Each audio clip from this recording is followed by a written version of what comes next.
ભાગ હતો એના અંદર આપણે વિદ્યુત રસાયણ કોને કહેવાય અને ગેલ્વેનિક કોષ કોને કહેવાય એ વિશે આપણે માહિતી મેળવી હતી. અને ગેલ્વેનિક કોષના અંદર આપણે જ્યારે બાહ્ય પરિપથ એપ્લાય કરીએ તો એ વખતે કઈ રીતની સિચ્યુએશન થાય એના વિશે પણ આપણે માહિતી મેળવી લીધી હતી કે જ્યારે 1.1 વોલ્ટ કરતા જ્યારે તમે વધારે બાહ્ય પરિપથ એપ્લાય કરો 1.1 વોલ્ટ કરતા જ્યારે તમે વધારશો એ વખતે વિરુદ્ધ દિશામાં જે છે એ પ્રક્રિયા ચાલુ થાય છે. ઓકે, અને 1.1 વોલ્ટ કરતા ઓછો હોય તો એ વખતે એ નોર્મલ એની જે પુરોગામી દિશાની જે પ્રક્રિયા છે એ ચાલુ રહેશે જે સ્વયંસ્ફુરિત છે. ઓકે, હવે 1.1 વોલ્ટ કરતા જ્યારે તમે એને વોલ્ટેજ જ્યારે વધારતા હતા એટલે પ્રતિવર્તી દિશાની જે પ્રક્રિયા હતી એ ચાલુ થતી હતી અને એ વખતે વિદ્યુત ઉર્જાનું રાસાયણિક ઉર્જાના અંદર રૂપાંતર થતું હતું. ઓકે, હવે એવું જ્યારે થતું હતું એ કોષને આપણે શું કહેતા હતા? વિદ્યુત વિભાજ્ય કોષ. હવે જો અહીંયા વિદ્યુત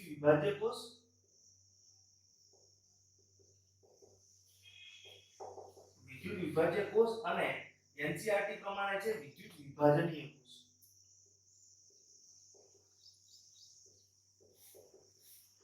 વિદ્યુત વિભાજનીય કોષ આ બંને વસ્તુ છે એ એક જ છે. વિદ્યુત વિભાજ્ય કોષ એ જ વિદ્યુત વિભાજનીય કોષ, પણ આપણે એનસીઆરટી પ્રમાણે આ વસ્તુ લઈશું એટલે વિદ્યુત વિભાજનીય કોષ નામ વધારે વાપરીશું. વિદ્યુત વિભાજ્ય કોષ છે એ તમારી જે જૂની ચોપડી હતી 12મા એના અંદર વિદ્યુત વિભાજ્ય કોષ નામ આપવામાં આવ્યું હતું. હવે આ બંને વસ્તુ એક જ છે. આના અંદર શું થાય કે ગેલ્વેનિક કોષના અંદર તમે જોયું તો એ શું કરતું હતું? રાસાયણિક ઉર્જાનું વિદ્યુત ઉર્જામાં રૂપાંતર થતું હતું એમાં.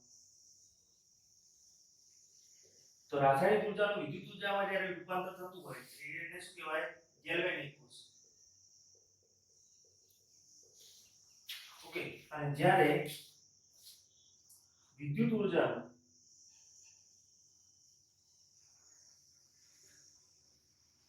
રાસાયણિક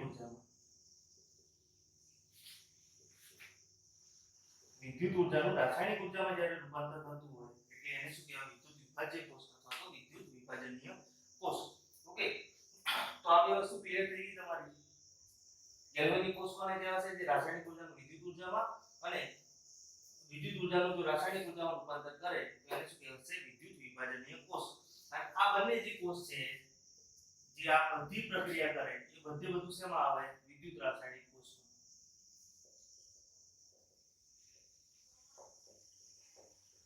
ઓકે, હવે તો આજે આપણે શું જોઈશું કે આપણે જે વિદ્યુત રાસાયણિક કોષ છે બધા એને આપણે કઈ રીતે નિરૂપણ કરી શકીએ. ઓકે, એ બધું જોઈશું. અને પ્રમાણિત હાઇડ્રોજન વિદ્યુત રૂપ છે એ જોઈશું. વિદ્યુત કોષનું ઈએમએફ નું માપન કઈ રીતે થાય અને માપન કરીને આપણે એને કઈ રીતે દર્શાવી શકીએ, રિડક્શન પોટેન્શિયલ કોને કહેવાય, એ બધું આપણે આ ભાગના અંદર અભ્યાસ કરશું. ઓકે, તો જો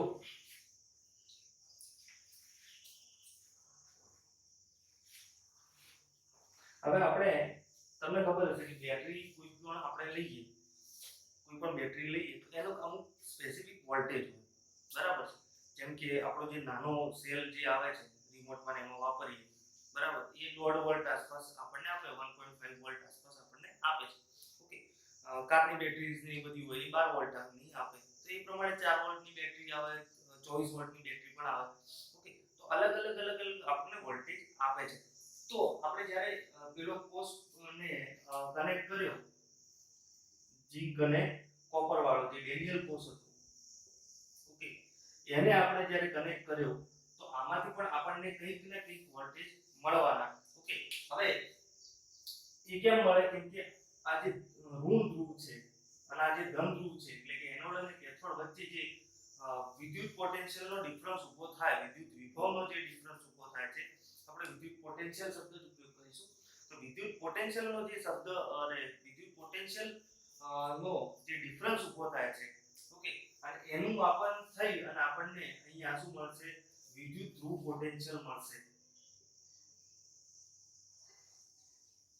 વિદ્યુત ધ્રુવ પોટેન્શિયલ મળશે. અને આ વિદ્યુત ધ્રુવ પોટેન્શિયલને EMF પણ કહેવાય છે. EMF એટલે ઇલેક્ટ્રોમોટિવ ફોર્સ.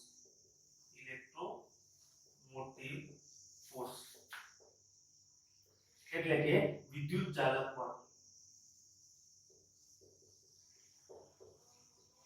ઓકે, એટલે કોષનો EMF એટલે જ એ જ વિદ્યુત પોટેન્શિયલ એ જ. ઓકે, વિદ્યુત ચાલક બળ પણ સેમ. ઓકે, એટલે આપણે કોઈ પણ કોષ માટે EMF ને એ બધું કરશું એ વખતે આ જ છે જે છે વિદ્યુત ચાલક બળ અને એમાંથી જે વોલ્ટેજ દેશી ભાષામાં આપણે જો કહીએ તો જે કોષ આપણે બનાવ્યો, ઓકે, એમાંથી જે વોલ્ટેજ નીકળતા હોય એ વિદ્યુત ધ્રુવ પોટેન્શિયલ એ વિદ્યુત ચાલક બળ એ EMF. ક્લિયર? હવે તો આપણે આઈએ કે આ જે પોટેન્શિયલ છે અને એને જ આપણે E સેલ કહીશું. જો એને જ આપણે શું કહીએ? E સેલ, જે આપણે આગળ ચર્ચા કરી હતી એને જ આપણે શું કહીશું? E cell. ઓકે, તો E સેલ વિદ્યુત ચાલક બળ, વિદ્યુત ધ્રુવ પોટેન્શિયલ અને EMF બધું સેમ જ છે. ઓકે, તો E સેલ શોધવા તો કઈ રીતે શોધી? એક તો જો સીધો રસ્તો જ છે આપણે જોડે, ડાયરેક્ટ આપણને પોટેન્શિયોમીટર થી એનું માપન કરીએ. જો પોટેન્શિયોમીટર થી એનું માપન થાય, કોષના EMF નું માપન વિદ્યુત રાસાયણિક કોષના EMF નું માપન પોટેન્શિયોમીટર દ્વારા મીટર નામના સાધનથી કરવામાં આવે છે. ઓકે, એટલે પોટેન્શિયોમીટર થી આપણે સીધું માપન કરીએ. કોષ આપણે બનાવ્યો, એક એનોડ લીધો, એક કેથોડ લીધો, કોષ બનાવી દીધો અને એક કોષ બનાવી અને આપણે જેવું પોટેન્શિયોમીટર એના જોડે જોડીશું એટલે આપણને બતાવી દેશે કે એનું વિદ્યુત ચાલક બળ કેટલું છે. ઓકે, હવે બીજું તો તમારે E સેલ શોધવું હોય તો આપણે શું કરવું પડે કે બે અર્ધ કોષના પોટેન્શિયલ આપણને ખબર પડવા જોઈએ. બે અર્ધ કોષના રિડક્શન પોટેન્શિયલ આપણને ખબર પડવા જોઈએ. ઓકે, તો એના માટે છે કે ER EL. હવે જો R અને L છે એ લેફ્ટ અને રાઈટ માટે આપેલા છે. ઓકે, તો હવે તમને યાદ હશે કે મેં તમને કીધું હતું કે લોન. જો અહીંયા છે ને એક વસ્તુ આપણે ક્લિયર કરી દઈએ કે ઘણાને એવું હશે કે ફિઝિક્સના અંદર ને એમાં જે કોષ આવે છે એમાં અમુક કોષમાં એનોડ પોઝિટિવ હોય છે અને આપણે જ્યારે ભણાવીએ કે એનોડ નેગેટિવ ને કઈ રીતે, તો એ એક્ઝેક્ટ હું તમને કહું કે શેના માટે હોય છે કે જો ગેલ્વેનિક કોષ હોય, જો ગેલ્વેનિક કોષ હશે તો આ એપ્લાય થશે લો. ઓકે, કેમ કે એના અંદર જ્યાં ઓક્સિડેશન થતું હશે એ દ્રાવણની સાપેક્ષે શું હશે? નેગેટિવ હશે. ઓકે, એનોડ અહીંયા નેગેટિવ હશે. ઓકે, કેમ કે દ્રાવણની સાપેક્ષે ત્યાં આપણે જે જગ્યાએ જો એનોડ અને કેથોડ, તો જે જગ્યાએ ઓક્સિડેશન થતું હોય એને હંમેશા એનોડ જ કહેવાય, જે જગ્યાએ રિડક્શન થતું હોય એને હંમેશા કેથોડ જ કહેવાય. એનું સાઇન થી કઈ લેવા દેવા નથી. ઓકે, એ તો ઓક્સિડેશન અને રિડક્શન ઉપર નામ આપેલા છે. હવે જો ગેલ્વેનિક કોષના અંદર શું થશે કે જ્યાં ઓક્સિડેશન થતું હશે ને એટલે એ એનોડ. હવે ઝિંક ઉપર થતું હતું. ઓકે, તો ઝિંક શું કરતો હતો કે Zn છે એ Zn+2 થી +2 માં કન્વર્ટ થઈ અને બે ઇલેક્ટ્રોન મુક્ત કરતો હતો. હવે Zn+2 જ્યારે દ્રાવણમાં આવતો હતો, આ પટ્ટીના અંદર જ્યારે દ્રાવણમાં Zn+2 આવતો હતો એટલે અહીંયા શું થતું હતું? Zn+2 ની સંખ્યા વધી જતી હતી. ઓકે, અને દ્રાવણ ધન વીજભારિત થઈ ગયું તો એની સાપેક્ષે આ સળિયો છે એ ઋણ વીજભારિત થતો હતો. આ સળિયો છે એ ઋણ વીજભારિત થતો હતો, એટલા માટે આપણે શું કરતા હતા? એને નેગેટિવ ગણતા હતા. ઓકે, તો આ થઈ ગેલ્વેનિક કોષની વાત. હવે જો વિદ્યુત વિભાજનીય કોષના અંદર કેવું છે?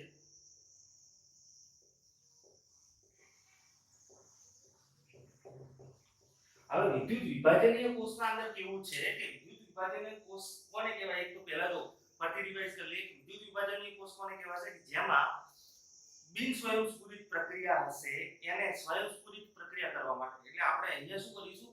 વિદ્યુત ઉર્જાનું રાસાયણિક ઉર્જામાં રૂપાંતર કરીશું. એટલે આપણે વિદ્યુત ઉર્જાનો ઉપયોગ કરી બિન સ્વયંસ્ફુરિત પ્રક્રિયાને આપણે કરાઈશું, એટલે સ્વયંસ્ફુરિત કરી અને એને કરાઈશું. કેમ કે બિન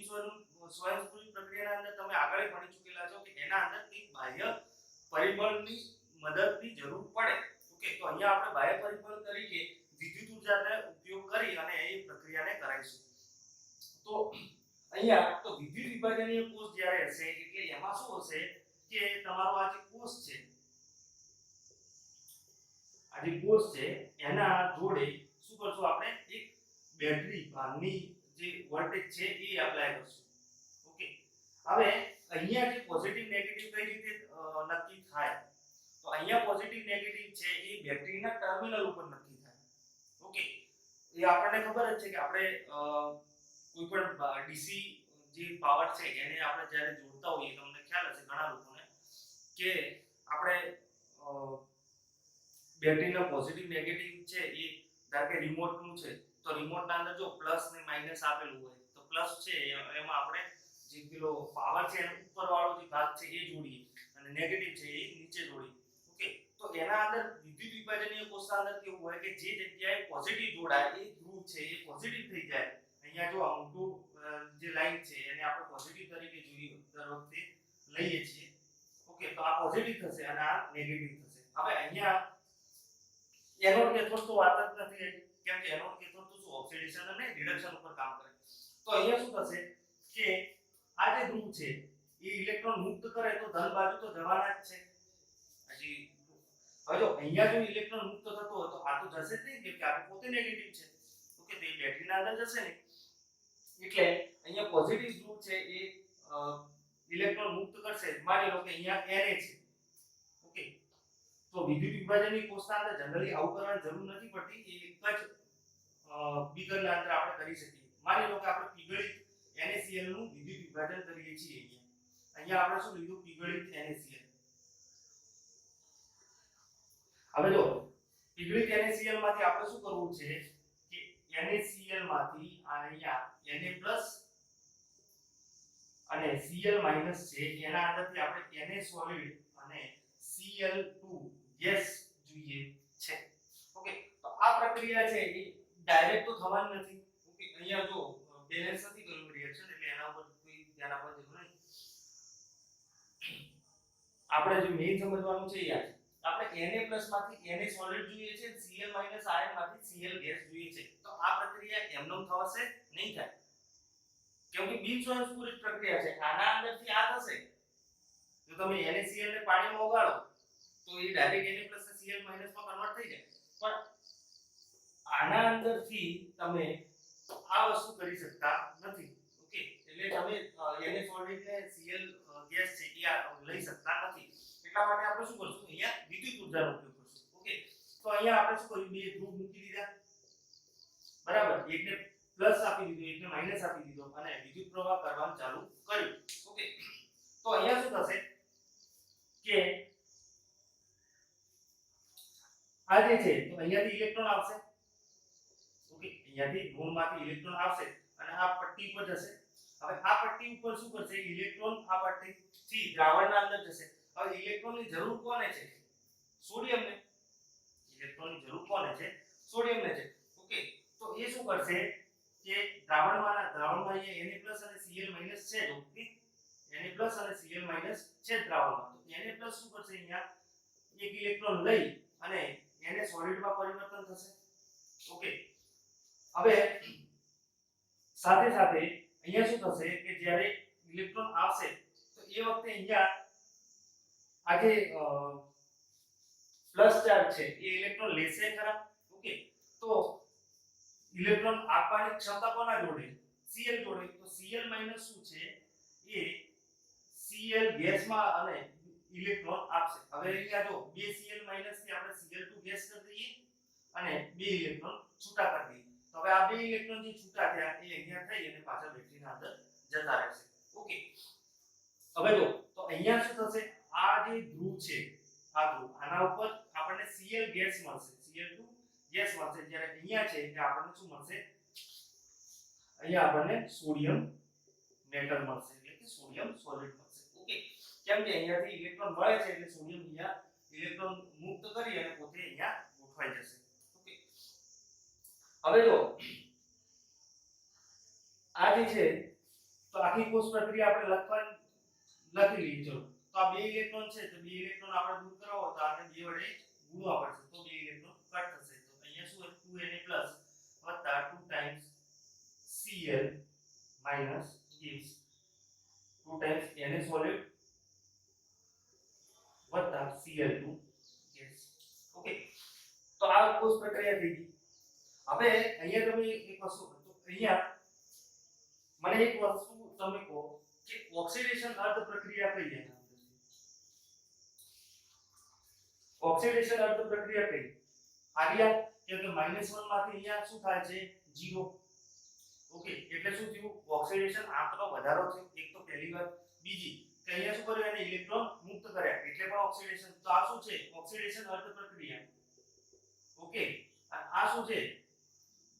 +1 માંથી 0, એટલે ઓક્સિડેશન આંકના અંદર ઘટાડો પ્લસ એને ઇલેક્ટ્રોન લીધા, એટલે આ શું છે? રિડક્શન અર્ધ પ્રક્રિયા. હવે ઓક્સિડેશન અર્ધ પ્રક્રિયા ક્યાં થાય છે? અહીંયા. તો આ શું કહેવાશે? એનોડ. અને રિડક્શન અર્ધ પ્રક્રિયા ક્યાં થાય છે? અહીંયા. ઓકે, તો આ શું કહેવાશે? કેથોડ. ઓકે, હવે તમે જુઓ કે આ શું છે? બેટરીના પ્લસ ચાર્જ જોડે જોડેલો છે, તો આ ધન વીજભારિત છે અને શું છે? એનોડ છે. આ શું છે? ઋણ વીજભારિત છે અને આ શું છે? કેથોડ છે. એટલે જ્યારે પ્લસ માઈનસ ની વાત આવશે એટલે વિદ્યુત વિભાજનીય કોષના અંદર એનોડ પોઝિટિવ છે અને કેથોડ નેગેટિવ છે. ઓકે, એ કેમ છે એ સમજાઈ ગયું તમને? ગેલ્વેનિક કોષના અંદર આપણને ખબર જ છે કે એનોડ શું છે? નેગેટિવ છે. તો હવે કન્ફ્યુઝન ના હોવું જોઈએ એના અંદર. ઓકે, તો હવે પાછા આવીએ આપણે ઈ સેલ.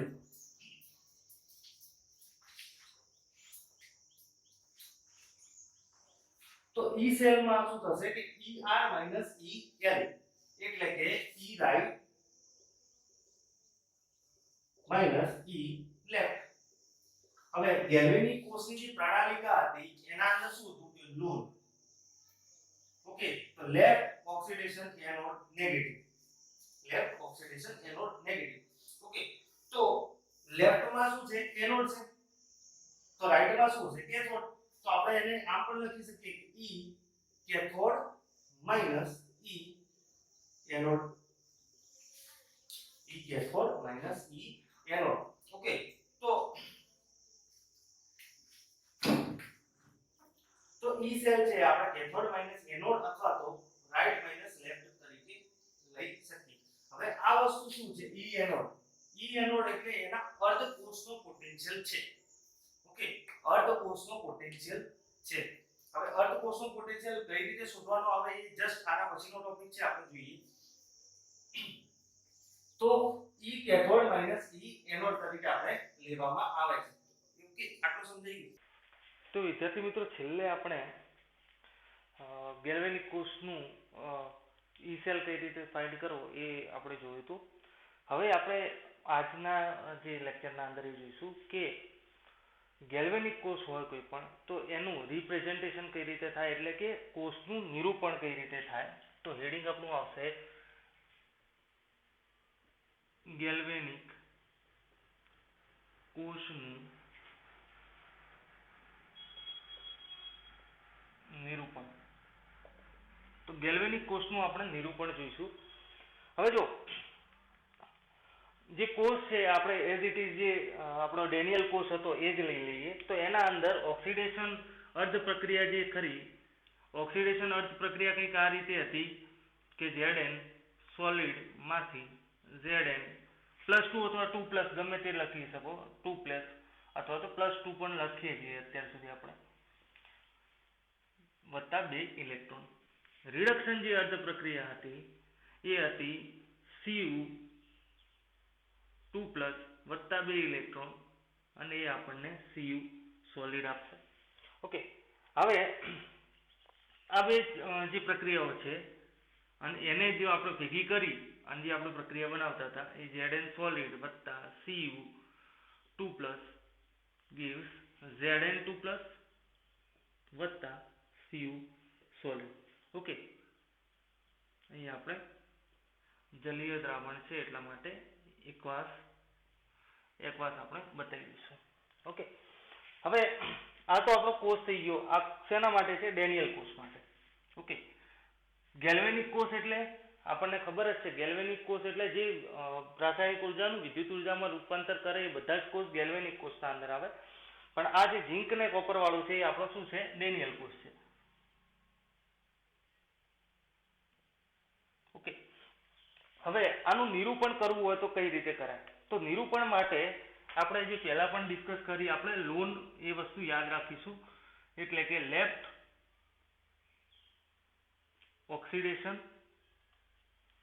Anode negative. ઓકે, આટલું યાદ રાખવાનું. હવે તો ડાબી બાજુથી આપણે સ્ટાર્ટ કરશું લખવાનું. તો ડાબી બાજુ આપણે શું બતાવીશું? પહેલા ઓક્સિડેશન. હવે ઓક્સિડેશન ક્યાં થાય છે? ઝીંક ઉપર. કઈ રીતે થાય છે તો એ જોઈ લો. પહેલાનું સ્વરૂપ કયું હતું? ઝીંક સોલિડ. ઓકે, પછીનું સ્વરૂપ કયું થયું? Zn2+. ઓકે, તો આપણે કઈ રીતે લખશું? પહેલા લખશું પહેલાનું સ્વરૂપ. તો પહેલાનું સ્વરૂપ હતું Zn સોલિડ, પછી વચ્ચે એક લીટી, એના પછી અંતિમ સ્વરૂપ શું આવ્યું એનું? Zn2+, અને આ એકવાર. હવે જો પછી તો આપણું ઓક્સિડેશન આવી ગયું. હવે શું બાકી રહ્યું? રિડક્શન. તો રિડક્શનના અંદર પહેલાનું સ્વરૂપ શું હતું? Cu2+, માંથી શું બન્યું? Cu solid. ઓકે, હવે અહીંયા આ કોર્સના અંદર આપણે ક્ષાર સેતુનો ઉપયોગ કરેલો હતો, એટલે વચ્ચે બે લીટીથી આપણે શું બતાવીશું? ક્ષાર સેતુ. તો આખા કોર્સનું આપણું શું કર્યું? નિરૂપણ કર્યું. અહીંયા ડાબી બાજુ આપણે એનોડ દર્શાવ્યું, જમણી બાજુ આપણે કેથોડ દર્શાવ્યું. એટલે ડાબી બાજુ આપણે ઓક્સિડેશન દર્શાવ્યું, જમણી બાજુ આપણે રિડક્શન દર્શાવ્યું, અને વચ્ચે ક્ષાર સેતુનો ઉપયોગ કરેલો હતો. એટલા માટે આપણે બે ડબલ લાઈન દોરેલી છે. ક્ષાર સેતુને ઇન્ડિકેટ કરે છે. આ કોને ઇન્ડિકેટ કરે છે? ક્ષાર સેતુને. ઓકે, હવે જો અહીંયા આપણે હાલ તો એકમાં જ લખ્યું છે, પણ ઘણી વખત તમને શું જોવા મળશે કે અહીંયા તમને કોઈ કોન્સન્ટ્રેશન લખેલા જોવા મળશે, કે એક્સ મોલર આ રીતે કોન્સન્ટ્રેશન લખેલું પણ જોવા મળશે. એટલે આ રીતે જ કોર્સ હશે, એના અંદર એકવાસ કે એવું કંઈ નહીં લખ્યું હોય, એક્સ મોલર આવું લખ્યું હશે. તો આ રીતે પણ નિરૂપણ થાય છે. જનરલી તમે જોશો તો આ રીતનું જે નિરૂપણ છે એ જોશો. તો અથવા તો જે આ એક્સ મોલર છે આ રીતે લખેલું હોય, Zn સોલિડ થી Zn2+, અહીંયા એક્સ મોલર લખ્યું છે, ક્ષાર સેતુ Cu2+, x molar Cu solid. આ રીતે પણ આપણને જોવા મળે છે. ઓકે, તો આ તો થઈ ગયું ડેનિયલ કોષ માટેનું આપણું નિરૂપણ. ઓકે, હવે ઘણી વખત કેવું થશે કે આપણને જે અર્ધકોષ છે એના માટે એના તરીકે આપણને આપેલું હશે કોઈ વાયુ અથવા કોઈ લિક્વિડ. ઓકે, તો હવે આ કેસમાં તો શું હતું કે ડેનિયલ કોષના અંદર તો આપણે બે ધાતુઓ જ લેતા હતા, ધાતુની પટ્ટી લેતા હતા. તો આપણે વાયર સીધો એ પટ્ટી જોડે અટેચ કરી અને શું કર્યું? આપણે ઇલેક્ટ્રોનનું આદાન પ્રદાનનું જે માધ્યમ છે એ પટ્ટીથી થાય. ઓકે, પણ જ્યારે વાયુ આપણે લઈએ તો વાયુના કેસમાં એવું કોઈ ઇલેક્ટ્રોનને સાધન નથી મળતું, આદાન પ્રદાન કરવા માટેની સરફેસ નથી મળતી. એવું ને એવું લિક્વિડમાં થાય. લિક્વિડના અંદર પણ આદાન પ્રદાન કરવા માટે, ઇલેક્ટ્રોનનું આપલે કરવા માટે, આદાન પ્રદાન એટલે આપલે, તો ઇલેક્ટ્રોનની આપલે કરવા માટે જે લિક્વિડ અને ગેસ છે એને કોઈ સરફેસ આપણને મળતી નથી. એટલે એના માટે આપણે શું કરવું પડે? એક આપણને એક નિષ્ક્રિય કોઈ ધ્રુવ હોય એ ત્યાં આપણને મૂકવો પડે. એટલે નિષ્ક્રિય કોઈ ધ્રુવની પટ્ટી ત્યાં મૂકવી પડે, જેના લીધે શું થાય? એ ગેસ અથવા તો એ જે પ્રવાહી છે એને ઇલેક્ટ્રોન દેવા અથવા તો ઇલેક્ટ્રોન લેવા માટેની એક જગ્યા મળી રહે. એટલે કે ઇલેક્ટ્રોન આદાન પ્રદાન કરવા માટેની એક સરફેસ એટલે કે સપાટી મળી રહે. ઓકે, તો એ કેસમાં જ્યારે આપણે કોઈ બાહ્ય સપાટી એટલે કે કોઈ નિષ્ક્રિય સપાટીનો ઉપયોગ કરતા હશું તો કઈ રીતે લખાશે? ધારે કે આપણા જોડે એક કોષ છે કે જેના અંદર ઓક્સિડેશન અર્ધ પ્રક્રિયા છે, એ આપણને આ જ છે Zn સોલિડ થી Zn+2 વત્તા 2 ઇલેક્ટ્રોન. ઓકે, અને રિડક્શનના અંદર આપણા જોડે છે H+ વત્તા ઇલેક્ટ્રોન, અને આપણને શું આપશે? 1/2 H2 ગેસ. ઓકે, હવે આના અંદર શું થાય છે કે 2 ઇલેક્ટ્રોનનું અહીંયા લેવલ થતું નથી, તો આપણે શું કરી દઉં? લેવલ કરી દઈએ. ચલો, તો હવે ઓકે, કોષ પ્રક્રિયા આની કઈ રીતે થશે? Zn સોલિડ વત્તા 2H+ gives Zn2+ વત્તા H2 ગેસ. ઓકે, હવે આ જ્યારે કોષનું આપણને નિરૂપણ કરતા હોઈએ, આ કોષનું જ્યારે આપણે નિરૂપણ કરીએ તો કઈ રીતે કરાશે? તો જો એનોડ ઉપર તો અહીંયા શું છે? ઓક્સિડેશન કોનું થાય છે? તમને કદાચ આ રિએક્શન ના આપેલી હોય આપણે ચલો કાઢી જ દઈએ. આપણને માની લો કોષ પ્રક્રિયા સીધી આપેલી છે. ઓકે, સીધી કોષ પ્રક્રિયા જ આપેલી છે, એના પરથી આપણે નિરૂપણ કરવાનું છે.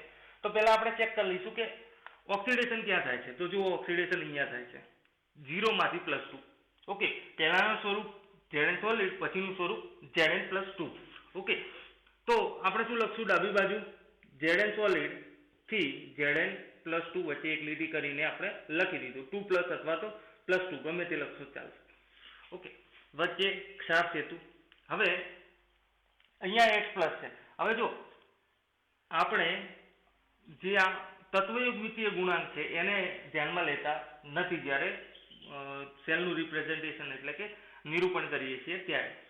તો અહીંયા પહેલાનું સ્વરૂપ જ લખવાનું ખાલી H+, પછીનું સ્વરૂપ આપણું H2 ગેસ. ઓકે, અને છેલ્લે આપણે લખવું પડશે PT. PT એટલે કે આપણે પ્લેટિનમનું અહીંયા પટ્ટી યુઝ કરી છે એ બતાવવા માંગે છે કે બાહ્ય સપાટી તરીકે આપણે ઇલેક્ટ્રોનને આદાન પ્રદાન કરવાની સપાટી તરીકે આપણે પ્લેટિનમની પટ્ટી આપણે યુઝ કરેલી છે એ આપણે દર્શાવે છે. ઓકે, તો ક્લિયર થઈ ગયું. જ્યારે પણ વાયુ અથવા લિક્વિડ આવશે ત્યારે પ્લેટિનમની પટ્ટી અહીંયા બતાવવામાં આવશે. ઓકે, અને માની લો કે આ બાજુ હોય કે એનોડ તરીકે આપણે જો હાઇડ્રોજન લીધો હોત તો એ કેસમાં શું થાત કે H2 માંથી H+ થાત એનોડ તરીકે, એટલે ઓક્સિડેશન આ રીતે થાય. પહેલા રિડક્શન વાળું સ્વરૂપ એટલે H2. ઓકે, અને એમાંથી ઓક્સિડેશન થઈ અને H+ થયું અને અહીંયા કોઈ બીજો કોષ. ઓકે, માની લો કે આપણે કોપર લઈ લઈએ. ચલો, તો Cu+2 માંથી Cu સોલિડ. ઓકે, અને અહીંયા પ્લેટિનમ ક્યાં બતાવીશું? આ બાજુ બતાવીશું. ઓકે, એટલે એનોડ તરીકે લઈએ તો સૌથી પહેલા બતાવવાનું અને કેથોડ તરીકે લઈએ તો સૌથી છેલ્લે. એટલે ટૂંકમાં કાં તો આ બાજુ એકદમ છેલ્લે બતાવો, કાં તો આ બાજુ એકદમ છેલ્લે બતાવવાનું.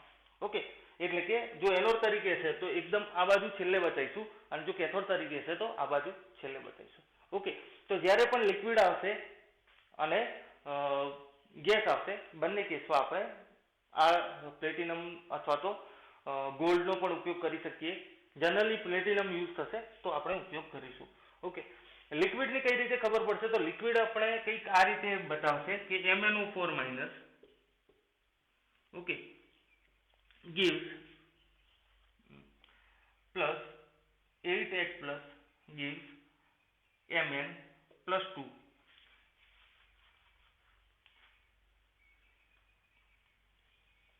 +5 electron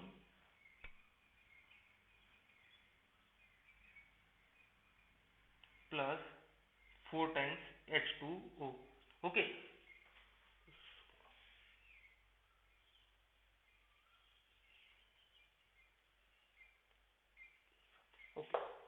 તો આ રીતે કંઈક દેખાશે આપણને. તો અહીંયા આપણે જોઈ લો કે પહેલા પણ એકવાસ છે એટલે કે જલીય દ્રાવણ હતું, પછી પણ જલીય દ્રાવણ છે. ઓકે, તો બંને કેસમાં જલીય દ્રાવણ, તો એ જલીય દ્રાવણમાં જ પ્રક્રિયા થાય છે. ઓકે, આવું આવું તમને આમ પણ જોવા મળે છે MnO2. ઓકે, અહીંયા MnO2 અહીંયા સોલિડ જોવા મળશે. ઓકે, અહીંયા આ રીતે કંઈક પ્રક્રિયા હોય છે. +2 ઇલેક્ટ્રોનનો અહીંયા ફેરફાર થશે અને 2 times H2. ઓકે, તો આ કેસમાં આપણને શું દેખાય છે કે અહીંયા સોલિડ હતું અને એમાંથી જલીય દ્રાવણ બન્યું. તો આ કેસમાં આપણે પ્લેટિનમનો ઉપયોગ કરવાની જરૂર રહેતી નથી. ઓકે, જ્યારે આવો કેસ હશે ત્યારે આપણે પ્લેટિનમનો ઉપયોગ કરવો પડશે. ઓકે, હવે આપણે પ્રેક્ટિસ માટે થોડાક જે કોષના નિરૂપણ છે એ આપણે જોઈ લઈએ અને સાથે સાથે જ આપણે એ જોઈ લઈશું કે કઈ રીતે આપણે કોષનો પોટેન્શિયલ ગણી શકીએ.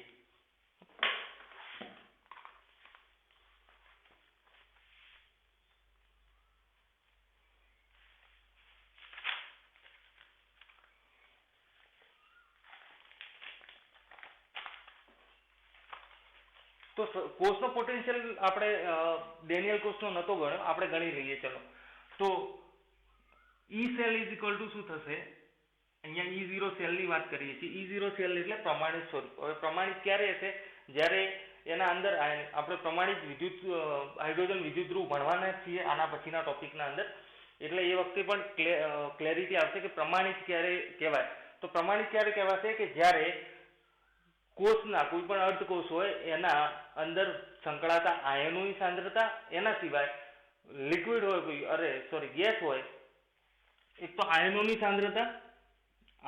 સાંદ્રતા અને કોઈ પણ વાયુ હોય તો આયનોની સાંદ્રતા 1 મોલર હોવી જોઈએ અને વાયુનું જે દબાણ છે, વાયુમાં સાંદ્રતા ના હોય, આપણે એને દબાણ તરીકે લઈએ તો એનું 1 બાર હોવું જોઈએ. જ્યારે આ બંને કન્ડિશન હોય ત્યારે એને શું કહેવાય? પ્રમાણિત કોષ કહેવામાં આવે છે. ઓકે, તો આ પ્રમાણિત કોષ માટે ડાયરેક્ટ આપણે ઈ સેલ ગણી શકીએ.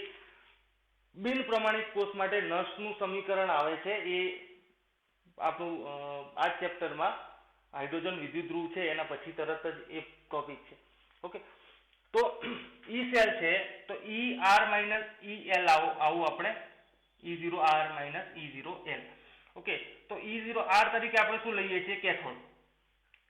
ઓકે, E0R તરીકે આપણે શું લઈએ છીએ? કેથોડ. તો કેથોડના અંદર શું હતું? અહીંયા Cu+2 થી Cu કોપરનું રિડક્શન. અહીંયા E0L તો E0 Zn+2 થી Zn. અહીંયા તમને એમ થશે કે ભાઈ કેમ ઝીંકનું તો ઓક્સિડેશન થતું હતું ને અહીંયા કેમ રિડક્શન બતાવેલું છે? તો આ જે પોટેન્શિયલ આપણે લેવાના છીએ, આ પોટેન્શિયલ કેવા છે? રિડક્શન પોટેન્શિયલ છે.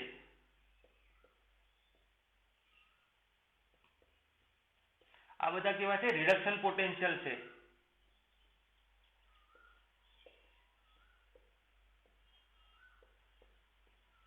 ઓકે, તો રિડક્શન પોટેન્શિયલ છે એટલા માટે બધા જે ઓક્સિડેશન થતું હશે કે રિડક્શન થતું હશે, બંને કેસમાં આપણે રિડક્શન પોટેન્શિયલ જ લેવાના છીએ.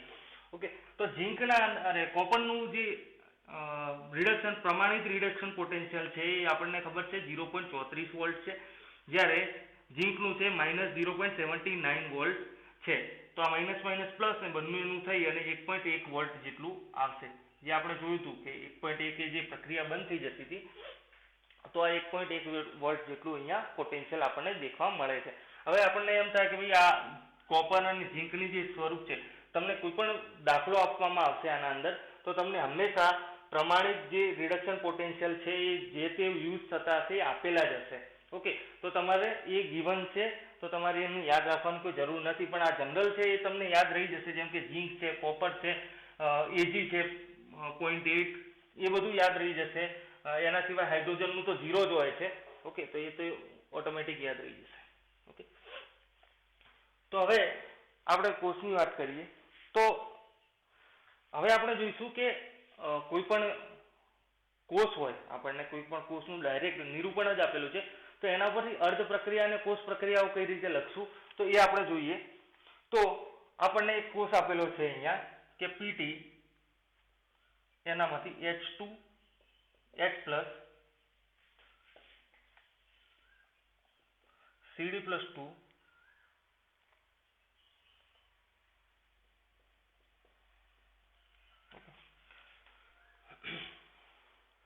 આ કોષને આપણે આ રીતે નથી લખવો. આ કોષ એક્ઝેક્ટલી થશે CD+2 CD સોલિડ થી CD+2 વચ્ચે ક્ષાર સેતુ, H+ H2 ગેસ અને અહીંયા PT. ઓકે, હવે આપણને અહીંયા શું દેખાય? ઓક્સિડેશન કેડમિયમનું થયું, રિડક્શન હાઇડ્રોજનનું થયું. તો ઓક્સિડેશન અર્ધ પ્રક્રિયા આપણે કઈ રીતે લખશું? CD સોલિડ થી CD+2 તો થાય જ છે. હવે +2 થવા માટે એને કેટલા ઇલેક્ટ્રોન મુક્ત કરવા પડે? 2 ઇલેક્ટ્રોન. ઓકે, હવે રિડક્શન અર્ધ પ્રક્રિયા આપણે કઈ રીતે લખશું? તો H+ છે એમાંથી શું થાય? H2. ઓકે, તો 1 ઇલેક્ટ્રોન લઈ અને H2 બનાવી શકે. ઓકે, 1 ઇલેક્ટ્રોન લઈ અને 1/2 H2 એ બનાવી શકે. પણ આપણે 2 ઇલેક્ટ્રોનનું લેવલ કરવાનું જ છે, તો આપણે શું કરશું? 2 ઇલેક્ટ્રોન 2 વડે અને ગુણી નાખશું. ઓકે, તો આ શું થઈ ગયું? ઓક્સિડેશન અર્ધ પ્રક્રિયા, આ રિડક્શન અર્ધ પ્રક્રિયા. કોષ પ્રક્રિયા આખી લખવી હશે તો 2 electron cancel, CD solid +2H+ gives CD+2 વત્તા H2. ઓકે, તો આ રીતે આની શું આવી? કોષ પ્રક્રિયા આવી. તો આપણને સેલનું નિરૂપણ આપેલું હતું, એના અંદરથી આપણે શું કર્યું, કોષ પ્રક્રિયા લખી. ઓકે, કોષ પ્રક્રિયા આપેલી હોય તો સેલનું નિરૂપણ આપણને ખબર પડવી જોઈએ, અને સેલનું નિરૂપણ આપેલું હોય તો એના અંદરથી આપણને કોષ પ્રક્રિયા શોધતા આવડવું જોઈએ, લખતા આવડવું જોઈએ. હવે જો આના અંદર E0 CD પ્લસ 2CD કેડમિયમનું આપણને છે એ આપણું છે -0.40 વોલ્ટ. ઓકે, અને E0 H+2H2 એ તો આપણને ખબર જ છે, એ 0 જ સ્વીકાર લેવામાં આવ્યું છે. એ કેમ સ્વીકારવામાં આવ્યું છે એ હાઇડ્રોજન વિદ્યુત ધ્રુવ જ્યારે આપણે જોઈશું એ વખતે. હવે જો આના પછીનો જ ટોપિક છે, તમને એમ થતું હશે કે આ બધા જે પોટેન્શિયલ છે એ કઈ રીતે માપવામાં આવ્યા, તો આના પછીનો જ ટોપિક છે, એના અંદર આપણે જોઈશું કે આપણે કઈ રીતે હાઇડ્રોજન વિદ્યુત ધ્રુવનો ઉપયોગ કરી અને આ જુદા જુદા અર્ધકોષના પોટેન્શિયલ કઈ રીતે માપેલા હતા.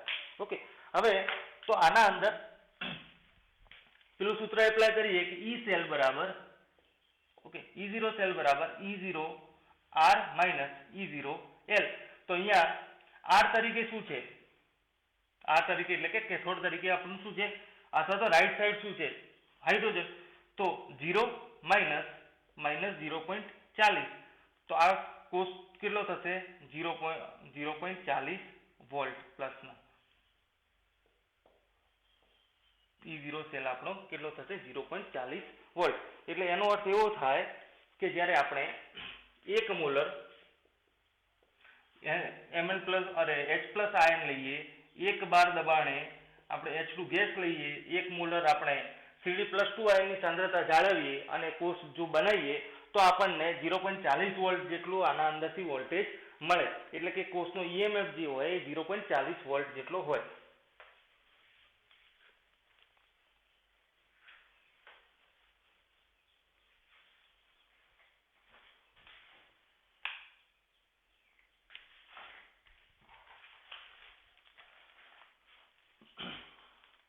હવે આપણે બીજું એક ઉદાહરણ લઈએ. ચલો હવે આપણે જે અર્ધકોષની પ્રક્રિયા છે એ ડાયરેક્ટ આપણે લખી લઈએ. આપણી કોષ પ્રક્રિયા ડાયરેક્ટ લખીએ કે Zn solid plus Hg+2 aqueous gives Zn+2 aqueous plus Hg liquid. Okay, હવે જો આ આપણને શું આપ્યું, કોષ પ્રક્રિયા આપી.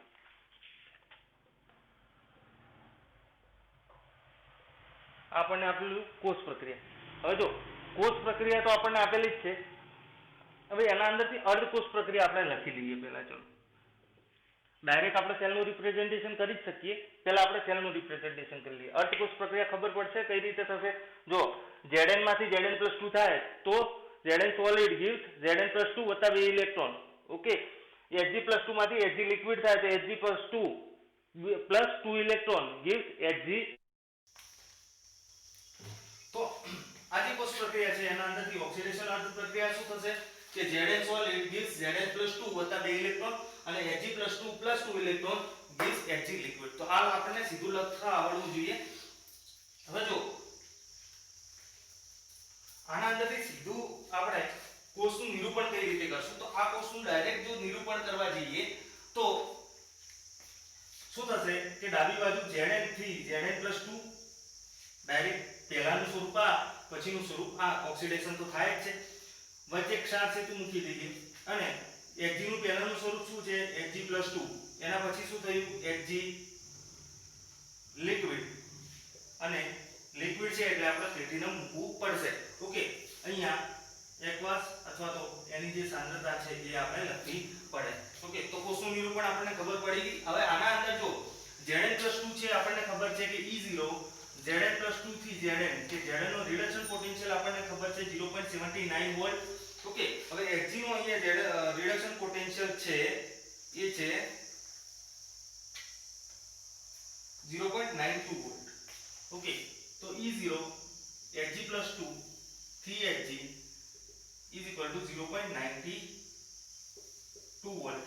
ઓકે, હવે જો આપણે પેલું સૂત્ર મૂકીએ કે E0 cell is equal to E0R minus E0 n તો E0R રાઈટ સાઈડ કયું છે આજુ આ તો 0.92 માઈનસ 0.79 તો આ થશે આ 0.92 પ્લસ 0.79 તો આપણું થશે 1.71 વોલ્ટ ઓકે E0 સેલ આપણનું મૂલ્ય આપણને જોવા મળશે ઓકે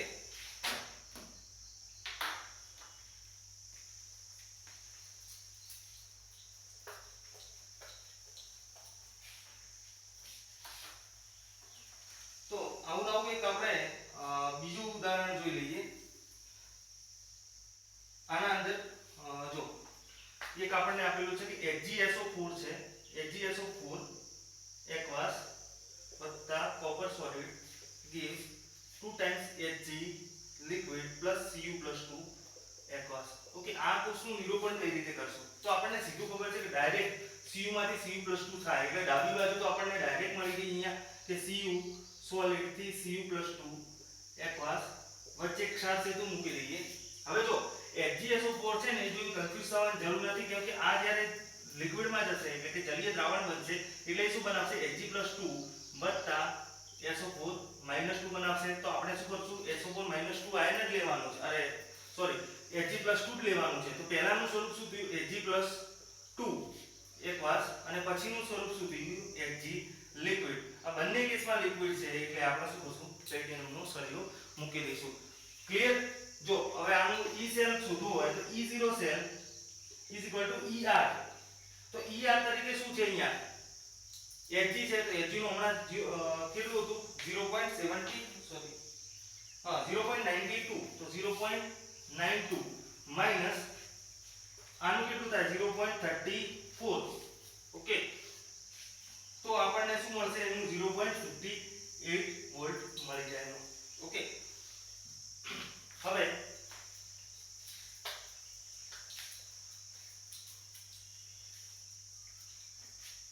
કોઈ વાર આપણને હા જો એક આપણને કોર્સ અહીંયા આપેલો છે કે Pt થી Fe+2 થી Fe+3 ઓકે આ બંને કેસમાં શું છે જલીય દ્રાવણ જ છે +2 +3 વાળા એટલે પ્લેટિનમનો આપણે ઉપયોગ કરવો પડે અહીંયા MnO4- aqueous થી Mn+2 ઓકે અને અહીંયા Pt ઓકે જો ઘણી વખત શું થશે કે આ Pt ને પહેલા અહીંયા H+ ઇન્ડિકેટ કરવામાં આવશે અને પછી Pt ઇન્ડિકેટ કર આ H+ શું ઇન્ડિકેટ કરે છે એસિડિક મીડિયમ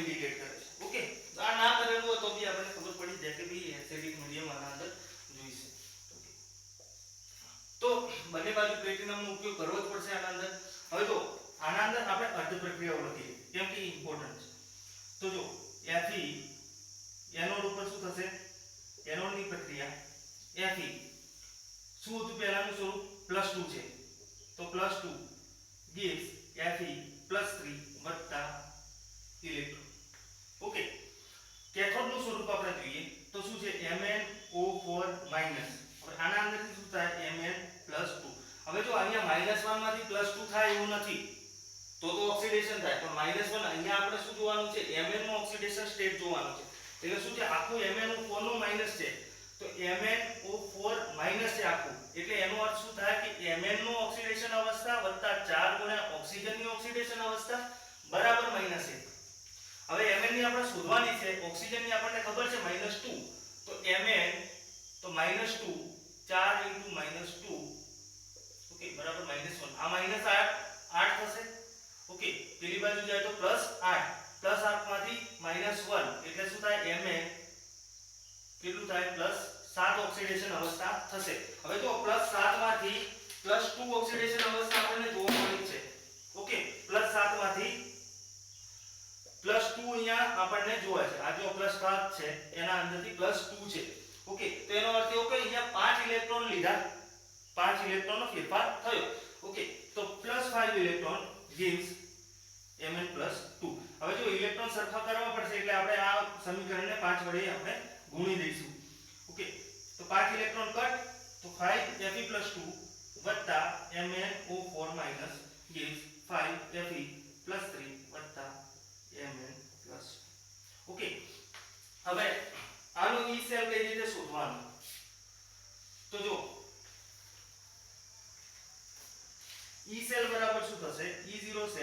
જો અહીંયા થોડું સ્પીડમાં છે, ઓકે, પણ તમે જ્યારે લખવાનું હોય એ વખતે પોઝ કરીને પછી લખી દેજો, ઓકે. E0 સેલ અહીંયા તો આપણે પહેલા બંને અર્ધકોષના લખી દઈએ. તમને આ રીતે આપેલા છે જો E0 Fe+3 2Fe+2 is equal to 0.77, okay, અને E0 MnO4 2 Mn+2 is equal to 1.51. આ રીતે તમને એક્ઝામ્પલમાં આપેલા હશે, ઓકે, બંને અર્ધકોષના પોટેન્શિયલ. હવે તો E0R E0L, તો E0R કેટલું થાય 1.51 0.77, ઓકે. E0L 1.77 છે, ઓકે. તો આનો જે જવાબ આવે એ એનું E0 સેલ છે, ઓકે. મારી જોડે કેલ્ક્યુલેટર અવેલેબલ નથી એટલે મેં જવાબ નથી, તમે જાતે ચેક કરી લેજો એનો, ઓકે. હવે હું તમને હોમવર્કમાં અમુક સમ આપું છું. આના હોમવર્કના અંદર તમને અમુક કોર્સ આપું છું. હવે એ કોર્સના અંદર તમારે શું કરવાનું છે, હોમવર્કના અંદર જે કોષ છે એની દરેકની કોષ પ્રક્રિયા લખવાની, પછી અર્ધ પ્રક્રિયાઓ લખવાની બંને, અને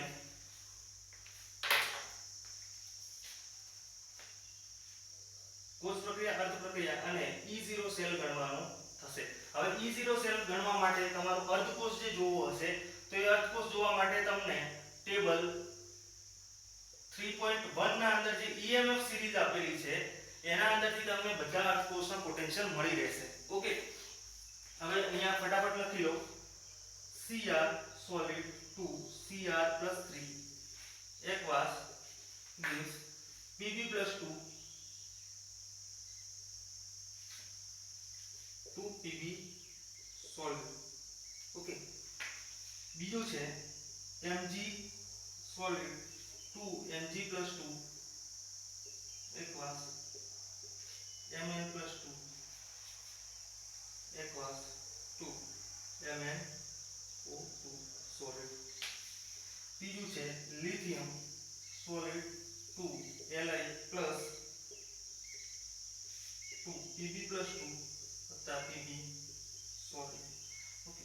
ચોથું છે Cu solid 2Cu+2 aqueous gives ક્ષાર સેતુ વચ્ચે Ag+2 Ag solid.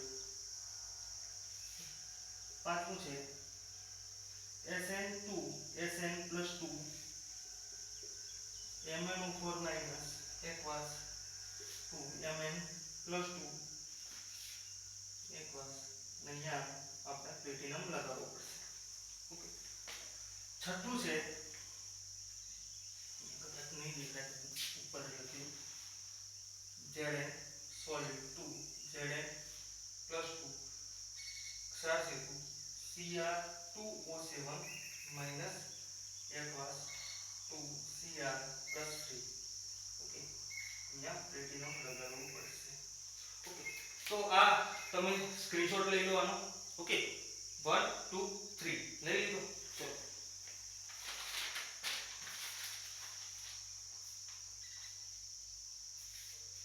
તો હવે હું તમને કોષ પ્રક્રિયા આપી દઉં.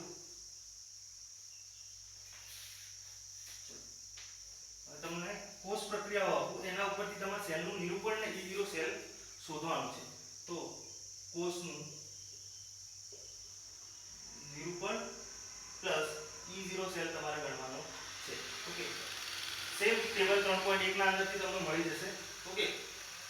તો અહીંયા એક છે 2 times Ag solid plus Cu+2 aqueous gives 2 times Ag plus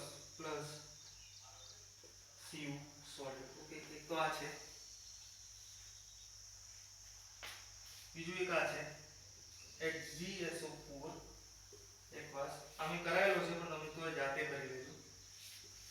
2 times Hg liquid plus Cu+2 aqueous, okay. હવે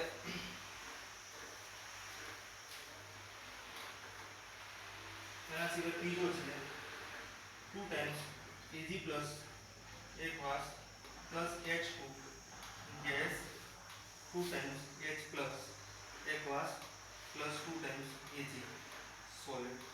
ઓકે, તો આ ત્રણ જે કોષ છે એનું નિરૂપણ તમારે કરવાનું છે, એની સાથે ઈ સેલ શોધવાના છે. ઓકે, આ બધું જે છે એ તમે ફોટો ક્લિક કરીને જે રીતે ફિઝિક્સનું મોકલો છો એ રીતે આ પણ મોકલી દેજો. ઓકે, ચલો.